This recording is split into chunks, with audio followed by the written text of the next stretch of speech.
Boa noite a todos, que Jesus nos abençoe e que nos dê uma noite de muito aprendizado.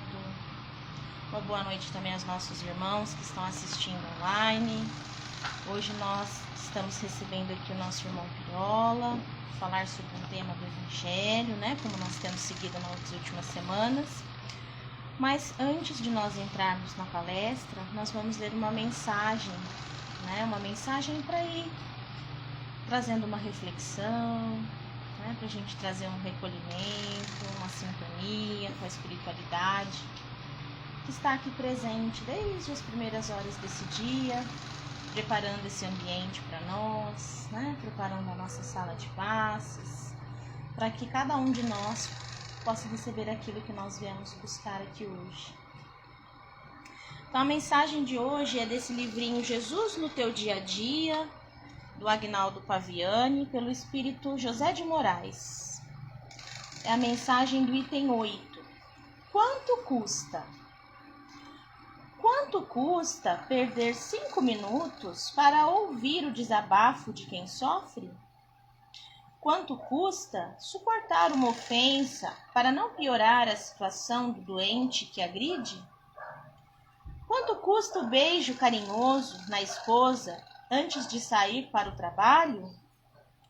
Quanto custa fingir que não sentiu a alfinetada do irmão que hoje se encontra em desequilíbrio? Quanto custa oferecer o perdão àquele que o ofendeu num momento de ira? São atitudes que não custam nem um centavo e não trazem nenhum tipo de prejuízo material. Ao contrário, acabam trazendo vantagens espirituais. Então, por que não as praticamos? São atitudes simples, ainda assim não as cometemos. Parece que nos esquecemos de que uma grande fogueira parte de pequenos gravetos. Juntos, eles dão origem ao fogaréu. Preste atenção aos gravetos da sua vida. Não custam nada, mas valem muito. São obras de caridade que não exigem dinheiro e estão ao alcance de todos. Então, a caridade da paciência, da tolerância, que é tão difícil para todos nós, Hoje a gente vai receber o nosso irmão Pirola. Seja bem-vindo, Pirola, e que os bons espíritos te assistam. Obrigado. Eu agradeço. Ótimo. Boa noite a todos. Que a paz de Jesus, o nosso Mestre, continue presente nos nossos corações. Na noite de hoje, nós fomos convidados a falar sobre o item 10 do capítulo 11º do Evangelho segundo o Espiritismo, ou 18º? 18º, desculpa. 18º, e que fala em que Jesus, quando esteve entre nós, ele falou sobre a necessidade das nossas obras, Como ele falou, a cada um será dado de acordo com as suas obras. E ele também disse assim, aquele que vê passa a ter uma responsabilidade maior daquele que não vê. Esse ver que Jesus fala é justamente não saber ler e escrever, mas ter entendimento daquilo que está lendo. Jesus diz que ninguém acenderia uma candeia para colocá-la sob a mesa, e sim sobre o candeeiro, para que todos se beneficiassem dessa luz. É muito comum, na época de Jesus, o entendimento de que a luz significava conhecimento, entendimento. A luz da doutrina espírita, como muitas pessoas dizem hoje, é sobre o entendimento da doutrina espírita, passamos então a ter uma determinada responsabilidade. Por isso que Jesus disse, a quem é muito dado, muito será cobrado. Então todo aquele que a partir do momento que tem um pouco de conhecimento, um pouco de entendimento, passa também a ter uma responsabilidade de levar aquilo adiante. A própria ciência, a cultura, nos mostra. Cientistas começam uma determinada pesquisa e vão conversando um com os outros para que essa pesquisa tenha continuidade. Ninguém começa uma pesquisa e guarda única e exclusivamente para si, para que outros possam se beneficiar dessa pesquisa. Quando se desenvolve, por exemplo, uma vacina para uma determinada doença, pesquisa por várias e várias pessoas, não apenas uma. Não é? Na pergunta 132 do Livro dos Espíritos, Kardec pergunta aos benfeitores amigos o porquê da encarnação. Qual o objetivo da encarnação?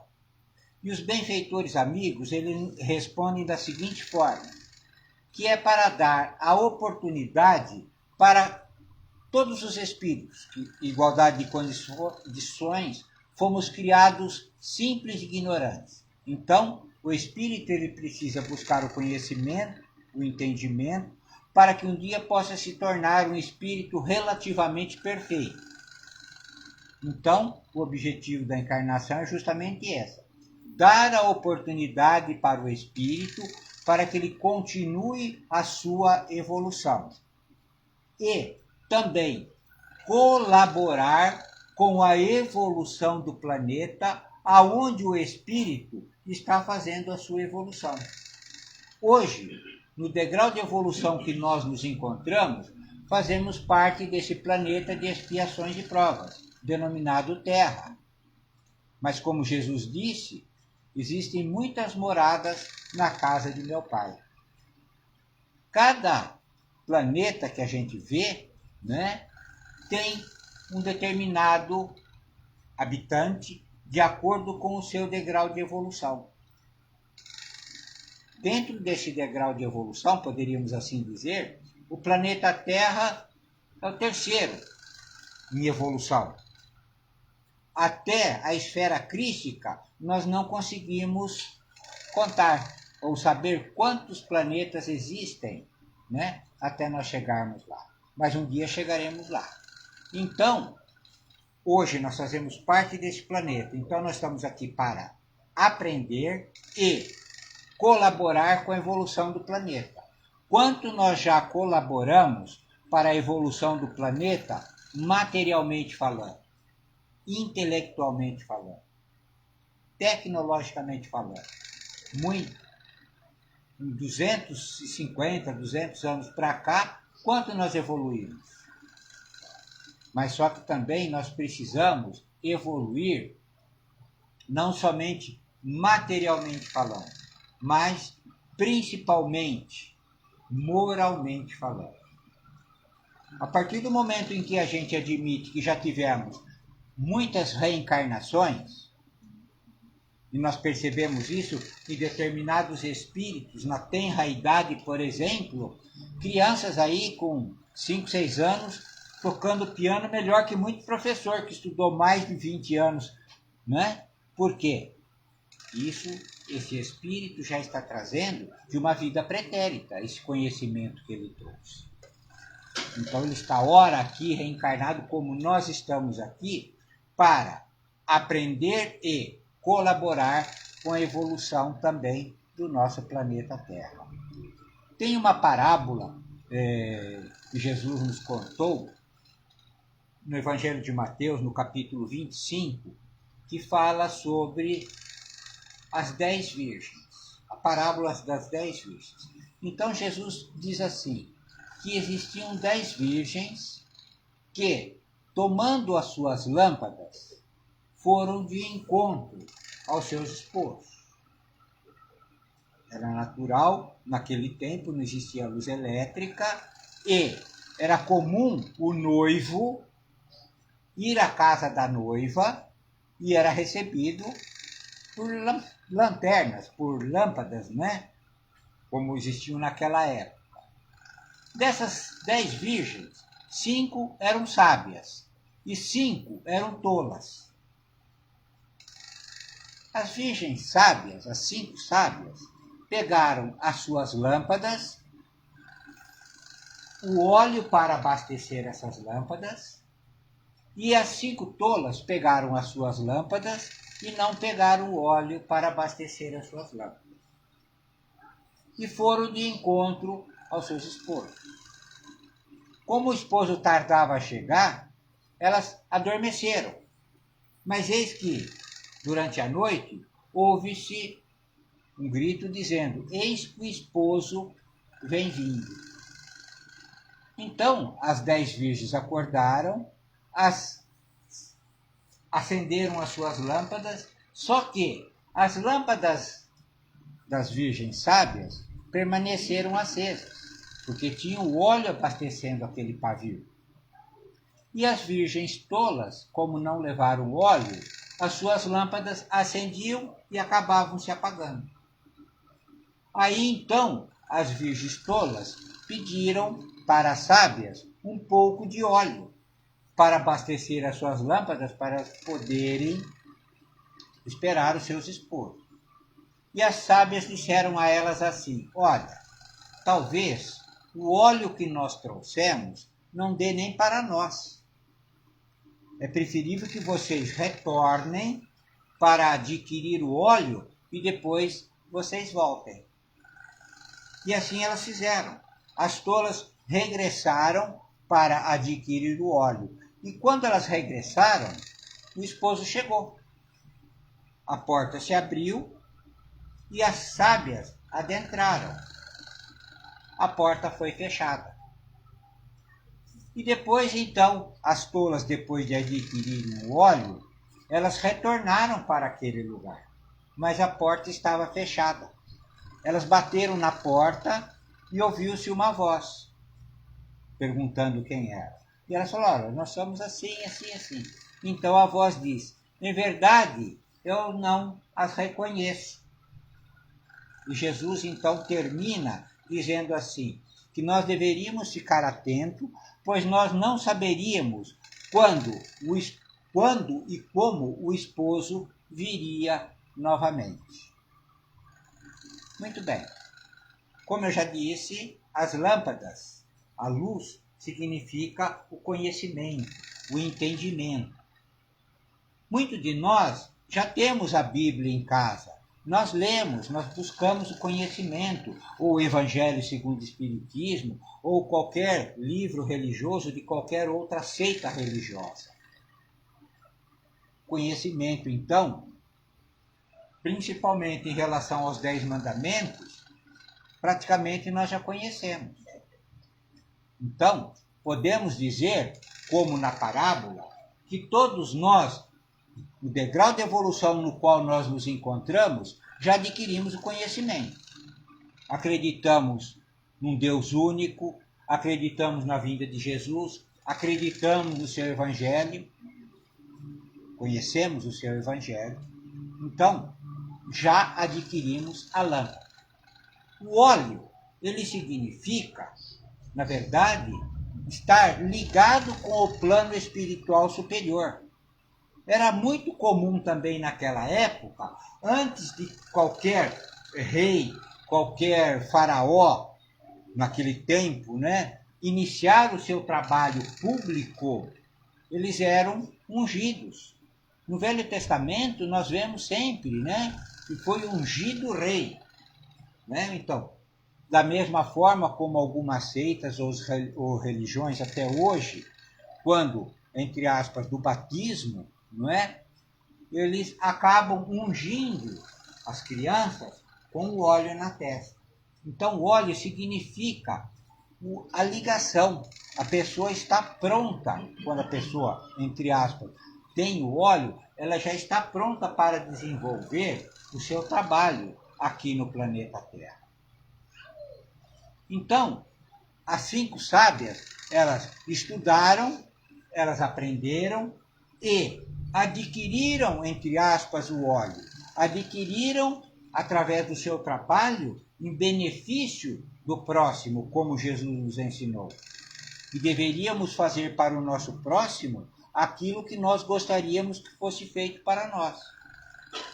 Então, além do conhecimento, elas então trabalharam, passaram a ter o merecimento, que seria o óleo, para manter essa lâmpada acesa. Muitas vezes a nossa lâmpada acende. Eu estava conversando com o Flávio agora, amanhã já começa a macarronada. Somos chamados a trabalhar na macarronada. A nossa lâmpada acende. Mas é porque nós somos chamados. Quando se tem uma calamidade pública, por exemplo, um deslizamento, uma inundação, a nossa lâmpada acende. Pô, vamos ajudar, vamos mandar mantimento, roupa, agasalho, remédio, não é? Passado isso, o que acontece conosco? Nós nos acomodamos. Temos o conhecimento, sabemos que precisa ser ajudado, gostamos de ser ajudado, não existe ninguém que não goste de ser ajudado, não é verdade? Mas muitas vezes esperamos o nosso próximo estender a mão para que nós possamos ajudá-lo. Será que o Cristo agia dessa forma? Ou depois do seu término de dia de trabalho, aonde ele ia? Nos relatos bíblicos nos diz, ia para a periferia de Jerusalém, onde tinha os pobres estrupiados, e ali trabalhar com eles, fazer com que a vida deles pudesse ser um pouco melhor. Então, o adquirir o óleo significa o trabalho. Aquelas tolas somente adquiriram o conhecimento, guardaram para si, esconderam o seu conhecimento, não compartilharam aquilo com aquelas pessoas. Consequentemente, deixaram então de, quando partiram de encontro aos seus esposos, levar o óleo. O esposo aí significa espiritualidade superior, significa esposar com o Cristo dos seus ensinamentos. E a partida dessas virgens, que de encontro ao esposo, significa justamente saírem do planeta onde estava e foram para a espiritualidade. Ou seja, desencarnaram. Quando lá chegaram, lembrando o que Jesus nos disse, que está no primeiro capítulo do Evangelho segundo o Espiritismo, o céu e a terra não passarão enquanto o último pingo não for colocado no i. Não é isso aí? Então, enquanto toda a lei não for cumprida, o céu e a terra não passarão. Isso ele disse para nós. Não deixaremos o planeta Terra enquanto não praticarmos aquilo que aqui aprendemos e temos uma responsabilidade de colocar isso em prática. De acordo com a espiritualidade amiga, nós, a cada 100, 120 anos, nós temos uma oportunidade de reencarnar. Em 2000 anos, quando Cristo veio aqui, mais ou menos, pelo menos, vamos pôr assim, pelo menos 10 reencarnações nós já tivemos. E o que nós estamos fazendo aqui? Buscando mais conhecimento? Nós tivemos entre nós espíritos que, de uma certa forma, no início da sua caminhada, eram céticos. Não acreditavam em absolutamente nada. Quem leu Lindos Casos de Bezerra de Menezes, por exemplo, o próprio Bezerra não acreditava em absolutamente nada. Vivia, de uma certa forma, com o dinheiro das outras pessoas. Bom, Bezerra de Menezes, vamos lá. O pai dele, um rico fazendeiro em Riacho do Sangue, no Nordeste. Quando ele quis estudar medicina, o pai não tinha dinheiro para dar a ele para a viagem, para ele vir para o Rio de Janeiro estudar. Todo o dinheiro que o pai recebia da venda de café, disso e daquilo, doava para as pessoas. dava para as pessoas. Ele precisou pedir dinheiro para os parentes para poder vir para o Rio de Janeiro. Chegando aqui, para fazer a faculdade, ele não tinha um terno para ir para a escola, para a faculdade. O alfaiate dele pagava o terno para ele e depois, devagarzinho, ele ia pagando o terno. Num determinado momento da caminhada, ele não tinha absolutamente nada. Apareceu um rapaz pedindo que ele desse aula de matemática. E ele não entendia muito de matemática, mas ele se propôs a dar aula. Falou, olha, você pode ir que eu vou te dar aula de matemática. E o rapaz pagou adiantado para ele as aulas de matemática. Pelos relatos que nós temos, até hoje o rapaz não voltou para ter as aulas de matemática. Foi nessa situação que ele passou a acreditar numa espiritualidade superior. O resto a gente não precisa falar mais nada. A própria vida dele nos fala, principalmente depois do desencarne no plano espiritual, ele foi acordado por Celina. Assim com Maria de Nazaré. Braço direito de Maria de Nazaré. Olha, Bezerra, Maria eu vim por parte de Maria lhe dizer que você pode ascender a planetas superiores pelo trabalho que ele desenvolveu aqui quando estava encarnado. E ele falou assim, posso pedir um favor para Maria? Celina falou assim, pode, você peça, eu levo para ela, depois eu te trago. Sabe qual foi o pedido dele? Que ele pudesse permanecer no planeta Terra enquanto tivesse dor física e dor moral. Olha que espírito abnegado. Isso é que deu a ele o merecimento de uma vida superior.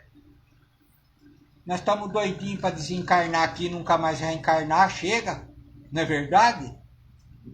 E ele abdicou de um planeta feliz para continuar entre nós. Então, aquelas virgens tolas que não levaram olho, elas não tinham o merecimento.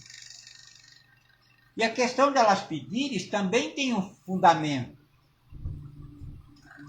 Como que alguém vai dar um pouquinho das obras que fez? Já pensou, a gente chega no plano espiritual, desencarna e encontra com o Chico?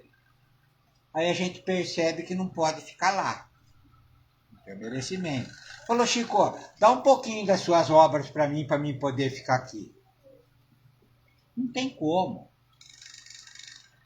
Porque as sábias fizeram, falaram, volta, pega o óleo. Elas voltaram, reencarnaram novamente, para adquirir o óleo. E quando elas regressaram ao plano espiritual, elas bateram na porta. E mesmo assim não foram reconhecidas. Porque a quantidade de obras que desenvolveram ainda não lhe eram suficiente para que lá elas permanecessem. Como disse Jesus, mas eu não reconheço vocês, eu não sei quem vocês são. Nós lemos no Evangelho segundo o Espiritismo. Todo cristão será reconhecido pelas suas obras. Mas Jesus, ele termina de uma forma que nos diz assim, que nós deveríamos estar atentos, pois nós não saberíamos quando novamente o esposo retornaria. Ou seja, ele pode retornar a qualquer momento. Nós precisamos estar prontos para podermos desposar dos ensinamentos do Cristo. Então, nós percebemos, como já disse, quanto evoluímos materialmente, tecnologicamente, intelectualmente. Nos falta algo para que possamos, então, poder manter acesa essa chama, independentemente da nossa dor física, da nossa dor moral, de todos os contratempos que nós temos no nosso dia a dia. E o Cristo não nos pede muita coisa. Ele pediu apenas uma coisa para todos nós: amai o vosso próximo como a si mesmo. A única coisa que ele pediu. Mas para conseguirmos realmente amarmos o nosso próximo, nós precisamos nos despojar de algo que impeça ou que impede de nós praticarmos aquele amor que trazemos no nosso coração. Por que nós não amamos o nosso próximo? Orgulho, vaidade, egoísmo, prepotência. Queremos que o nosso próximo faça aquilo que nós queremos que ele faça, sem saber do limite de cada um. O Cristo exigiu alguma coisa de cada um de nós? Não. Quando aquele jovem mancebo perguntou a ele, o que deveria fazer, falou: olha, vai, vende tudo e vem e me segue. Ele não disse: você é obrigado a me seguir, você é obrigado a fazer aquilo. Ele respeita o nosso livre-arbítrio, ele respeita o nosso degrau de evolução, de conhecimento e de entendimento. Cabe a cada um de nós despertarmos, ou despertar a nossa consciência, para que nós possamos entender o objetivo de nós estarmos aqui. E assim, cumprindo esse objetivo, quando regressarmos à verdadeira vida, a vida espiritual, termos o merecimento de lá permanecer. Então, aquele que tem muito conhecimento realmente será mais cobrado, porque sabe e não fez. Ao contrário daquele que, às vezes, por não ter se dado a oportunidade de buscar o conhecimento e entendimento, não será tão cobrado quanto aquele que já tem. E durante essa semana nós possamos refletir, nesses ensinamentos do Mestre e, na medida do possível, dentro dos nossos limites, é claro, colocarmos em prática aquilo que nós aprendemos. Uma boa noite a todos, uma boa semana, e que a paz de Jesus, o nosso Mestre, possa continuar sempre presente nos nossos corações.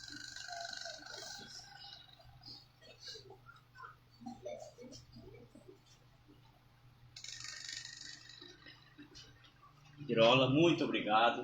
Eu que agradeço. Essa parábola nunca tinha pensado dessa forma. Foi muito, muito bem esclarecida. Muito obrigado mesmo. E que nós possamos, ter o conhecimento e tentar passar também esse conhecimento. Vamos querer conhecer mais. Só fazer o que a gente já sabe, tá bom. Ajudar o próximo com esse conhecimento. Obrigado meus amigos da internet. Nós vamos agora para os passos. A minha assistente ali, ó.